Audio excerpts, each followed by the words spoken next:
Continue वो all time high ही होता रहेगा। आपको हमेशा ध्यान रखना है कि जब भी ऑल टाइम हाई बने, साल का हमेशा हाई को तोड़ के नया हाई बनता है, तो वहां पर कुछ समय वेट करने के बाद करेक्शंस का वेट करना चाहिए, क्योंकि market it's all about ups and down. हमेशा वो डाउन लेके डिप लेके ही ऊपर जाएगा। Friends, welcome to my channel. आशा करती हूँ कि लास्ट वीक आपका बहुत ही अच्छा रहा होगा।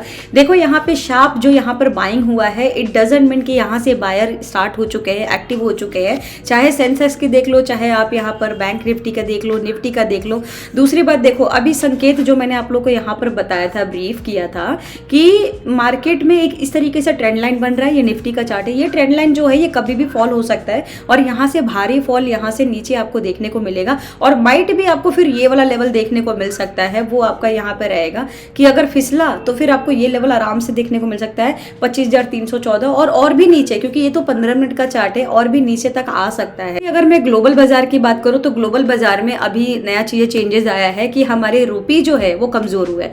इंडियन रुपीज अब 90 रुपए का पड़ेगा। अगर मैं किसी $1 को, यूएस के $1 अगर मैं खरीदती हूँ तो मुझे अपने इंडियन कॉस्ट 90 रुपए का पड़ेगा। मुझे कि कितना बड़ा गैप है ये, कि हमारी इंडियन रुपीज जो है वो कमजोर हो रही है और डॉलर जो है वो मजबूत पे मजबूत हुए जा रहा है। वो 90 रुपए के आसपास हो गया है। बट अगर और बढ़ा, मान के चलिए कि 100 रुपए के मुकाबले $1 आपका हुआ, यानी हमारा 100 रुपए दे के उनका $1 हुआ, तब तो बहुत ही बड़ी बात हो जाएगी और हमारे मार्केट में और भी अच्छे खासे करेक्शन नीचे के लिए देखने को मिल सकते हैं। तो इसको जरूर आप माइंड में रखना कि जैसे जैसे आपके रुपी कमजोर होगा, आपके मार्केट में क्रैश भी आ सकता है, और जैसे जैसे डॉलर्स मजबूत होंगे तो आपके मार्केट में अगेन क्रैश आ सकते हैं। तो ये भी आपको जो है डेटा को अपने माइंड में लेके चलना है। सिमिलरली अगर मैं ग्लोबल डेटा की बात करूं तो ग्लोबल डेटा यहाँ पे न्यूट्रल है। आप देखेंगे कि कुछ रेड है, कुछ ग्रीन है, बट यहाँ पे जो ग्रीन है वो इतने पावरफुल नहीं है। तो हो सकता है मंडे वाले दिन आपको एक गैप डाउन भी देखने को मिल सकता है। देखिए, हमें हमेशा चार्ट के एनालिसिस, ग्लोबल डेटा गैदर करके और ट्रेंड लाइन गैदर करके, ट्रेंड लाइन की जो सेंटिमेंट है वो क्या बन रहा है, इन सबको जब गैदर आप करते हो, एफआईएस का डेटा का रिकॉर्ड का गैदर करते हो, तब जाके आपको एक एनालिसिस जो है मार्केट के लिए जब आप करते हैं, तब जाके आपको जो एनालिसिस है वो एक्यूरेट होती है, और कहीं ना कहीं आप 70 से 80% यहाँ पर सही साबित होते हो, जो कि बहुत ही अच्छी बात है कि किसी एक ट्रेडर के लिए 100 में से 70% भी गुड होना या पॉजिटिवली ट्रेड करना और आपके फेवर में 70% भी जाना ट्रेडिंग, बहुत अच्छी बात है, बहुत बड़ा अचीवमेंट होता है। तो वो सब तभी आपके लिए सही होगा जब आप इन सारी चीज़ों को मिला के चार्ट का एनालिसिस करेंगे और ट्रेड करेंगे। यहाँ पर हम निफ्टी के एनालिसिस कर लेते हैं। मंडे में आपको कैसे करना है, सिंपली यहाँ पर मैंने आपको एक रिजेक्शन जोन बताया था कि 25,912 का एक रिजेक्शन जोन है। इसके ऊपर की बात करें तो 25,984 का। हालांकि हर बार मैंने 25,984 और 26,064 के बारे में बात किया है। इस बार क्या हुआ है कि ये जो क्रूशियल जोन है ना, अगर आप इसकी बात करें तो ये सारे क्रूशियल जोन है। क्रूशियल ये आपके सपोर्ट जोन है। आप देखो यहाँ पर, ये भी मेरा क्रूशियल सपोर्ट जोन है। ये एक तरह से देखा जाए तो यहाँ तक मेरा क्रूशियल सपोर्ट जोन है। और मार्केट कर क्या रहा है, मार्केट इसी बीच में टाइम बिता रहा है। टाइम बिताना बहुत अच्छी बात है। जब भी मार्केट किसी जगह पे टाइम बिताए तो समझ लेना या तो ऊपर की तरफ फटने वाला है या तो नीचे की तरफ फटने वाला है, क्योंकि सेंटिमेंट हमारा ओवरऑल नेगेटिव है और यहाँ टाइम बिता रहा है तो नीचे की तरफ ब्लास्ट होने वाला है। इसको भी आप जरूर ध्यान दें कि ऐसे ही नहीं ट्रेडिंग की जाती है। चीजें कई सारी कॉम्प्लिकेटेड यहाँ पर चीजें बनती हैं, उन सब के एनालिसिस करना ही आपकी एक अच्छी ट्रेडिंग की निशानी है।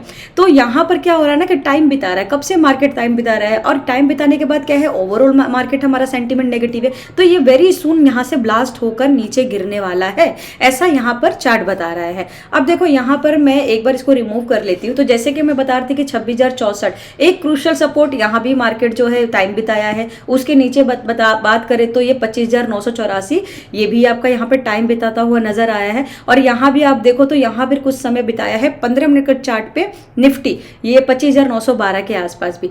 तो अभी भी हमारा ट्रेंड लाइन बिल्कुल बरकरार है। यहाँ पर ज्यादा कुछ आपको सेंटीमेंट देखने को मिले नहीं। यहाँ बार बार रिजेक्शन खा रहा है, ऊपर उठा है।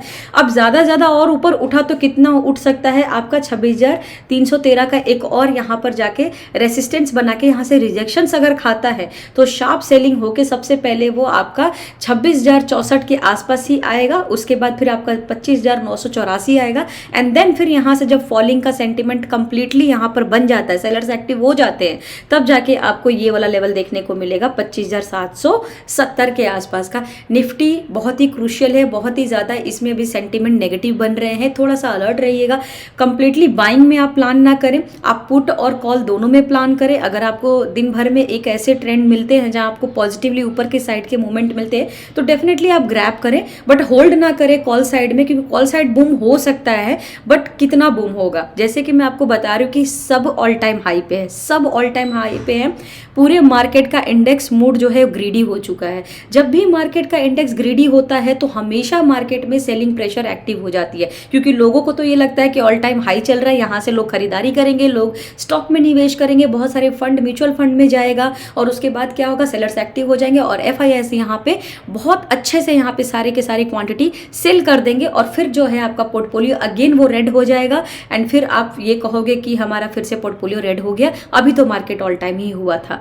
ऑल टाइम हाई का मतलब ये नहीं है कि कंटिन्यू वो ऑल टाइम हाई ही होता रहेगा। आपको हमेशा ध्यान रखना है कि जब भी ऑल टाइम हाई बने, साल का हमेशा हाई को तोड़ के नया हाई बनता है, तो वहां पर कुछ समय वेट करने के बाद करेक्शंस का वेट करना चाहिए, क्योंकि market it's all about ups and down. हमेशा वो डाउन लेके डिप लेके ही ऊपर जाएगा, ये ध्यान रखने की बात है।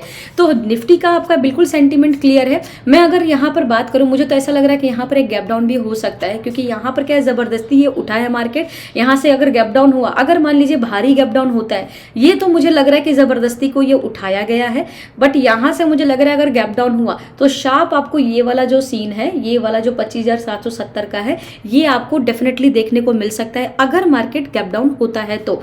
बट मुझे ऐसा लगता है कि यहाँ से गैप डाउन हो सकता है। कुछ समय यहाँ बिताने के बाद अगर गैप डाउन हुआ और नेगेटिव आ गया तो फिर आपको शार्प सेलिंग एक और देखने को मिल सकती है और हो सकता है आपको 500-700 पॉइंट का मंडे ट्यूसडे में ये नीचे का लेवल भी देखने को मिल जाए, यानी करेक्शन 500-700 पॉइंट का मिल जाएगा, यानी 500 to 700 अराउंड पॉइंट्स का मिल जाए। 25,314 के आसपास का भी आपको रैली देखने को मिल सकता है। होप आपको निफ्टी में चीज़ें क्लियर हो गई हो। इसमें फिबोनाची लगाने की बिल्कुल भी जरूरत नहीं है, बिकॉज ये मैं बहुत पहले से भी बता रही हूँ और ये सारे लेवल्स यहाँ पर सॉर्टेड है। आप देखो यहाँ पर ऑलरेडी मैं आपको बहुत बार बता भी चुकी हूँ और इसी रैली में देखो आप मार्केट बार बार जो है रिजेक्शन भी खा रहा है और ट्रेड भी कर रहा है। अगर मैं ओवरऑल की बात करूँ तो आप ये देखो कि ये एक ऐसा जोन है, ये एक ऐसा यहाँ पर साइडवेज जोन है जहाँ पर मार्केट ने मल्टीपल टाइम यहाँ पर ट्रेड बनाया है, कई बार यहाँ पर मल्टीपल टाइम ट्रेडिंग हुई है। तो इसी का हमने सपोर्ट रेजिस्टेंस बना के यहाँ पर सारी चीज़ें एक्सप्लेन करी है। होप आपको निफ्टी का जो है चार्ट समझ में आया होगा। अगर इस बीच आपको मेरा वीडियो पसंद आ रहा है तो प्लीज़ मेरे चैनल को लाइक शेयर एंड सब्सक्राइब करें, किसी एक पर्सन के साथ ज़रूर शेयर करें जो नीडी है, जो ट्रेडिंग करना चाहता है बट उसे नहीं पता है कि ट्रेडिंग कैसे करनी है। ये 10-1 मिनट का जो वीडियो है ये काफ़ी हेल्प कर सकता है उन लोगों के लिए जो ट्रेडिंग में अपने आप को एक्सपर्ट बनाना चाहते हैं। ट्रेडिंग जीरो से ही शुरू करना चाहिए, हमेशा सीख के करना चाहिए। बेस्ट रहेगा कि अगर आप ये एक वीडियो शेयर कर दे तो ये उनके लिए बहुत ही हेल्पफुल होगा। चलिए आगे बढ़ लेते हैं एक बार कि बैंक निफ्टी में देख लेते हैं बैंक निफ्टी का सेंटीमेंट कैसा है। तो आप इसका एक बार स्क्रीनशॉट ले सकते हैं और अकॉर्डिंगली जो है आप छोटे टाइम फ्रेम पर भी अपना फिबोनाची लगा के ट्रेड कर सकते हैं। आइए एक बार हम यहाँ बैंक निफ्टी में बात करें। बैंक निफ्टी में जो ज़बरदस्ती का यहाँ पर उठाया गया, आप ये देखिए कि यहाँ पर क्या है, यहाँ पर कुछ लेवल ऐसे है ये ज़बरदस्ती का उठाया है जिसकी वजह से फ्राइडे में एक कोहराम मच गया था कि मार्केट ऑल टाइम हाई हो गया है, मार्केट वापस से ऊपर की तरफ निकल चुका है।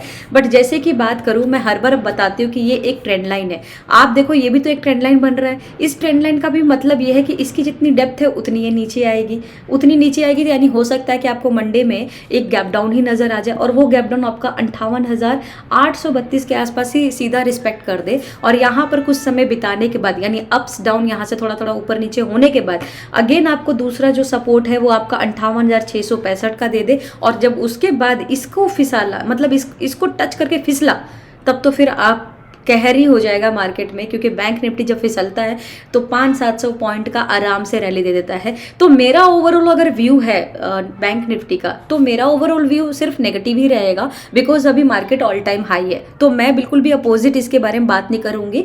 हो सकता है कि कल को मंडे वाले दिन थोड़ा सा ये वाला ट्रेंड के बजाय वो अपोजिट डायरेक्शंस में ट्रेड कर दे, थोड़ा ऊपर चला जाए, या मार्केट ऑल टाइम हाई बनाने के बाद एक और नया ऑल टाइम हाई बना दे, कुछ 20-25 पॉइंट एक्सटेंड कर दे, तो लोगों को ये लगेगा कि अब मार्केट जो है ऑल टाइम हाई बन गया। बस उस चीज़ का भी वेट करना कि वहाँ से भी सेलर बहुत अच्छे से एक्टिव हो सकते हैं, क्योंकि अगर सबको पता हो जाएगा कि यहाँ से मार्केट जो है सेलिंग का प्रेशर आने वाला है तो लोग यहाँ सेल करके बैठेंगे। तो हमेशा से मार्केट क्या करता है कि जो हम सोचते हैं उसके जस्ट अपोजिट जो है वो एफआईआईज और बड़े इन्वेस्टर सोचते हैं। तो जैसे कि मैं बता रही हूँ कि यहाँ से फॉल हो सकता है, बट माइट भी, क्योंकि मुझे गैप डाउन का यहाँ पर पूरा श्योरिटी लग रहा है। अब ये मंडे गिरे या ट्यूसडे गिरे, बट गिरना तो जरूर है। अब देखो यहाँ से हो सकता है कि यहाँ से शार्प ऊपर की तरफ उठ जाए और ये वाला हाई जो है तोड़ के नया हाई बना दे। तो यहाँ से क्या होगा कि कई सारे जो बायर्स है वो एड ऑन होंगे और कई सारे जो इन्वेस्टर्स है यहाँ पे पैसे लगाएंगे, जो रिटेलर्स है वो म्यूचुअल फंड में डालेंगे, स्टॉक में डालेंगे, क्योंकि उन्हें लगेगा कि मार्केट तो बहुत हाई रैली है, हमारे पैसे बन जाएंगे। बट वहीं से क्या होगा, एक दो दिनों में देखना आप नीचे एकदम ट्रैप हो जाएगा और सारे मार्केट गिर जाएंगे। तब आपको लगेगा कि हमने गलत टाइम पे हाई पर पैसा लगा दिया। तो इसीलिए अभी ऑलरेडी ऑल टाइम हाई है, ट्राई करो कि ऑल टाइम हाई में आप यहां से बेचना शुरू करो, या तो अगर निवेश ही करना है तो आप उस टाइम का वेट करो जब मार्केट बहुत ज़्यादा डिप में आ जाए, राइट। तो बैंक निफ्टी में सिंपल है कि ये रिजेक्शन जोन है। रिजेक्शन जोन आपका क्या है, 59,258 का रिजेक्शन जोन है। यहीं पर क्या है, मार्केट वापस से ट्रेड कर रहा है, या तो यहीं से आप मान के चलो थोड़ा और ऊपर उठ के इसका हाई तोड़ सकता है। अगर इसका हाई तोड़ दिया तब तो आप देख लेना कि उसके बाद से आप 5-10 मिनट देखने के बाद आप वहाँ से जो है सेलिंग का प्लान कर सकते हो, क्योंकि ऑलरेडी ऑल टाइम हाई है। बट अगर यहाँ तक ना जाके यहीं से जो है नीचे की तरफ आता है मार्केट, तो सबसे पहले आपको ये देखना है कि जब ये वाला रिजेक्शन जोन, मेन जो सपोर्ट जोन है रिजेक्शन जोन आपका 59,258 ये तोड़ता है, तो फिर आपका 58,832 एंड देन 58,656 का 57 का आएगा। एंड देन यहाँ से भी करेक्शन और नीचे जाता है तो फिर अच्छा खासा आपको 58,400 एंड फिर हो सकता है 58,000 तक भी मार्केट जा सके। ये आपका बैंक निफ्टी का एनालिसिस है।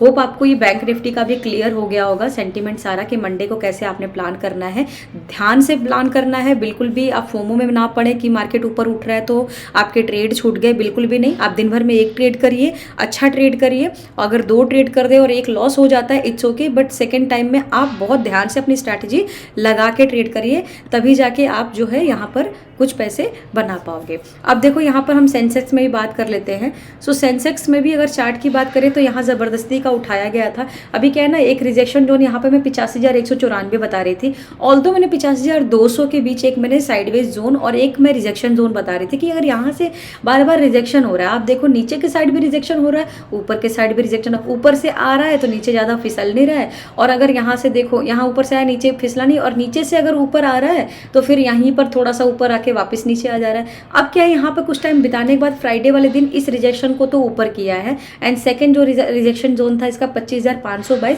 इसको भी जो है क्रॉस करके सस्टेन करके ऊपर की तरफ गया है। अब मार्केट जो है एग्जैक्ट वो है आपका 85,600 85,700 आप रख सकते हो, 2 पॉइंट का आप इग्नोर कर सकते हैं। तो 85,700 के आसपास अभी ट्रेंड लाइन है। क्या मार्केट यहाँ से ऊपर जाएगा? ऑफ कोर्स जा सकता है। अगर जा सकता है तो आपको क्या रखना, आपको 86,157 का हाई पकड़ के चलना है। यहाँ पर मार्केट जा सकता है, यहाँ से रिजेक्शंस खाएगा। यहाँ पर आप लोग को यहाँ पे अलर्ट किया जाता है कि प्लीज़ ये वाला अगर मार्केट मान लीजिए सेंसेक्स में ऊपर उठ भी जाता है तो 86,157 को रिस्पेक्ट करने दो। यहाँ से बिल्कुल बाइंग का प्लान मत करो। यहाँ से टूट सकता है मार्केट, थोड़ा सा नीचे आके डिप आके पहला उसका सपोर्ट ही यही आएगा 85,522 का, एंड देन फिर यहाँ से सस्टेन करके नीचे और आया तो सेकंड जो आएगा 85,127 का, और टूटा तो फिर ये वाला लेवल आएगा 84,533 का। क्योंकि मंडे में इतनी बड़ी रैली हम एक्सपेक्ट नहीं कर रहे हैं, बट माइट भी हो सकता है, तो हमने नीचे के लिए ये लेवल्स लगाए हैं कि अगर मार्केट उठ के नीचे गिरता है तो ये लेवल है। बट होप अगर मार्केट नीचे के साइड गिर जाता है तो पहला जो है मान लीजिए गैप डाउन ही हो जाता है, तो मान लीजिए गैप डाउन हुआ तो आपका 85,127 का आप मेजर सपोर्ट लेके चल रहे हो। 85,127 का नीचे लेने के बाद अब यहाँ से गिरा तो वापस आपका 84,533 वापस यहीं पर आना है। उसके बाद यहाँ से भी फिसला, फिर आप 84,200 ले सकते हो और लास्ट फिर 84,000 का ले सकते हो। तो ये आपके सेंसेक्स के सारे एनालिसिस हैं, ये मंडे के लिए है। तो अगर देखा जाए तो होप देखो इसमें क्या है ना, हमने क्या देखा तो हमने एंटायरली यहाँ पर सेंटिमेंट नेगेटिव है। और दूसरी बात क्या है, एफआईआईज का डेटा अगर देखा जाए तो अभी लास्ट जो डेटा आया था उसमें थोड़ी पॉजिटिविटी थी, बट ये जो पॉजिटिविटी है ये मार्केट को कल या मंडे वाले दिन थोड़ा सा ऊपर लेके जा सकता है। इट्स ओके, जाने दो, फिर वहाँ से करेक्शंस भी आएगा वापस। और ग्लोबल डेटा की बात करें तो वो नेगेटिव है। और बाकी हमारे अगर ट्रेंड लाइन की बात करें, हमारे अपने इंटरनल चार्ट की बात करें तो ये सारे इनमें सेंटिमेंट नेगेटिव आ रहे हैं। और रुपीज़, अभी जो ग्लोबल न्यूज़ आया था कि रुपीज़ महंगा हो गया है डॉलर्स के मुकाबले, तो वो भी एक नेगेटिव इम्पैक्ट है। तो ओवरऑल देखा जाए तो इम्पैक्ट तो नेगेटिव है। 1-2 दिन का थोड़ा सा हाइप है, तो उस फोमो में नहीं जाना है और आराम से ट्रेड करना है। मौका मिले तो ट्रेड करो, मौका नहीं मिले इट्स ओके, दोबारा मौका मिल जाएगा, क्योंकि ये मार्केट बंद नहीं होने वाला है, तो इतना परेशान नहीं होना है। होप आपको मेरा वीडियो पसंद आया होगा। अगर आपको मेरा वीडियो पसंद आया है तो प्लीज़ मेरे चैनल को लाइक, शेयर एंड सब्सक्राइब करें। बहुत बहुत शुक्रिया।